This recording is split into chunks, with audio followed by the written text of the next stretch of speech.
together. Should I put this towards you? Yeah. Okay. 100% volume. The kind of menu. stuff that this would be. iMovie HD. It's got people that RTST, RTRT, DV PAL. Kind of Scroll area. Stuff like that. Designers, like Futura 2000 and stuff like that. You see the interviews with them? So you're in pretty good company.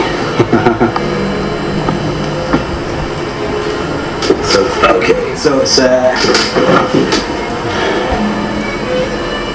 February, Stadiumagazine, interview with Barry KAMEN, artist, filmmaker, sometimes musician. No, I can't play. Yeah.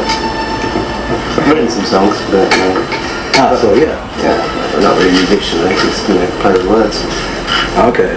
And stylist. Not pretending I don't do styling. Don't do that. So that's quite a repertoire. I know. It's a bit kind of diluted, maybe.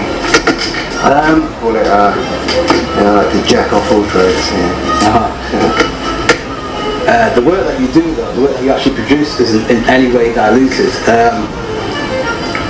Where does your main inspiration come from?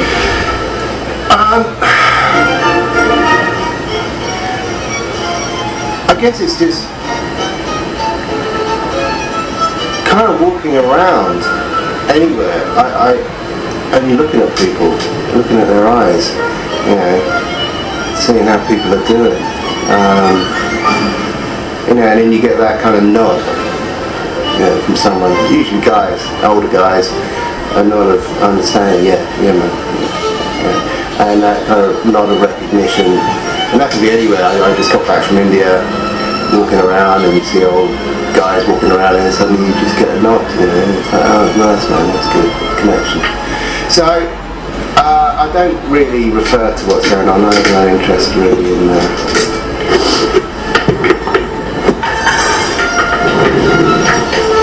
in keeping up. I just do what I want. Okay. I do like your styling work. Styling work is I do like looking at people who know how to stand, have a good relationship with themselves and gravity, and so I'm constantly looking at around the world what people are doing. Fashion is fashion; it moves and changes, and the very nature of it is you follow fashion. You're behind just because you're following, and that's the nature of it. And so I'm not that interested in following anybody really. This is Rufus. He's a studio cat. 60 seconds. Like many houses of late, Balenciaga presented both its menswear and womenswear together. They walked around a giant towering central mountain of colorful graffiti, which held quite a few clues about this collection. Firstly, there were the colors of the tags. Day Glow and Fluo has become the color trend of the season, and Balenciaga has it in spades, worth everything from second skin menswear turtlenecks to wrap dresses, leggings, and pleated skirts for the ladies. Then there was a number that was scrawled into the side of the mountain. It was repeated on the front of a handful of menswear shirts, and if you called the number, you got connected to the Balenciaga hotline, where, if you're like me, you were asked a series of personal questions. And finally, the actually imposing size of the mountain was echoed in the impressive, voluminous outerwear that closed out the Balenciaga show. And with each passing look, became more and more exaggerated, to the point that it was hard not to think of that famous scene in Friends when Joey wears every single stitch of clothing he owns. Or perhaps it was a comment on the nomadic life of so many displaced people living in the world today. After all, the show did include logo tops to support the World Food Program.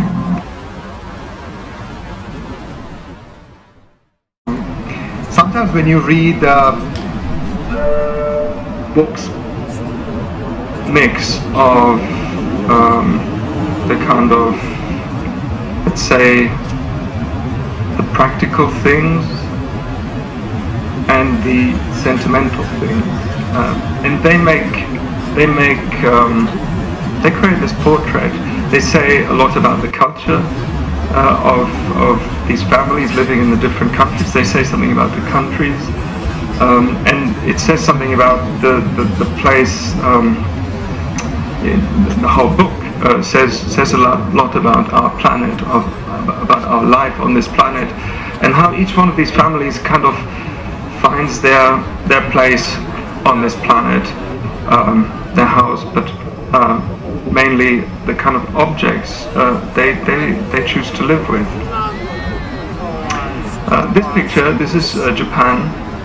This was the first one that Mr. Menzel took, and he claims in the introduction of the book that he made this the first photo because he said if he succeeded to ask a Japanese family to bring all of their belongings out in the street to have it photographed, then he would be successful with this idea everywhere in the world. So here's Japan, and quite incredible the kind of the mass or the quantity of things that seems to come out of that little house.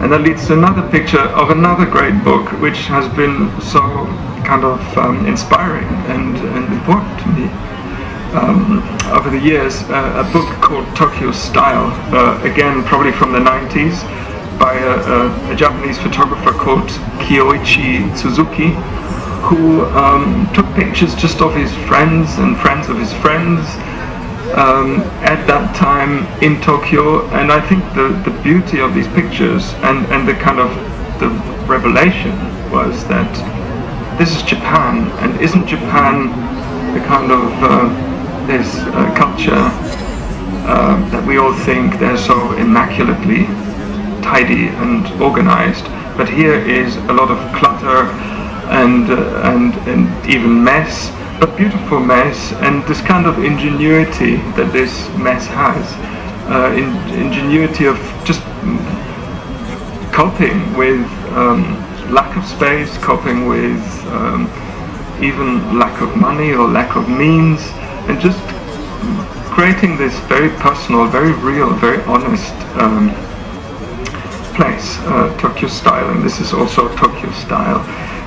And this